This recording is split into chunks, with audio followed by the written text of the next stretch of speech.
call on Government Order of the Day number 4. Passports Amendment Bill number 2, second reading. The Honourable Peter Dunn. Mr. Speaker, I move that the Passports Amendment Bill number 2 be now read a second time. And I'm very pleased to do so soon after the bill was introduced to the House in June. And immediately I want to thank the members of the Government Administration Committee for their efforts in considering the bill over a very short period of time. In fact, the bill was referred to that committee on the 18th of June this year and reported back to the House on the 24th of August. Mr. Speaker, the committee received 20 written submissions on the bill. The Passports Amendment Bill number 2 is largely a technical bill that makes a relatively small number of amendments to the Passports Act 1992. But the main change, of course, is in the key area of the adult passport validity period, which the bill increases from 5 years to 10 years. And not surprisingly, virtually all submitters supported this change. Mr. Speaker, the committee's report contains one amendment, which is to bring forward the date of the commencement of the bill from the 31st of December 2015 to the 30th of November 2015. I fully support this change. This will mean that the Department of Internal Affairs will be able to begin issuing adult passports with a 10-year validity period in time for the Christmas holiday season later this year, a move that will benefit many thousands of New Zealanders. Bringing forward the commencement date will also benefit a number of refugees because the validity of the refugee travel document is being increased from 2 years to 5 years.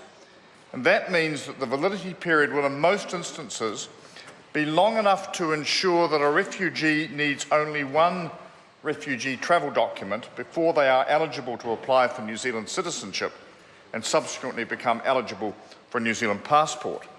Currently, Mr. Speaker, refugees may need to apply for up to 3 refugee travel documents before they can apply for New Zealand citizenship. The changes in the validity periods of travel documents are the amendments in the bill that attracted the most public attention. The majority of the amendments that the bill contains are of a technical nature and are designed to modernise the Passports Act 1992. They do this by updating a number of sections of the Act to take into account the use of an electronic database to manage the issuance, recall and/or cancellations of travel documents. I understand that this development was also commented on by one submitter to the committee. That submitter noted that I, as Minister of Internal Affairs, have had long-standing powers to recall and/or cancel passports under the Passports Act 1992, and that these clauses in this bill simply move the provisions of the Passports Act into the digital age. There are several other amendments contained in the bill, all designed to increase transparency and clarify powers contained in the Principal Act. This includes the replacement of Section 40 of the current Act, which provides for the powers to make regulations to set fees. Section 40 is being updated to remove redundant provisions and to clarify the range of services that fees may be set for.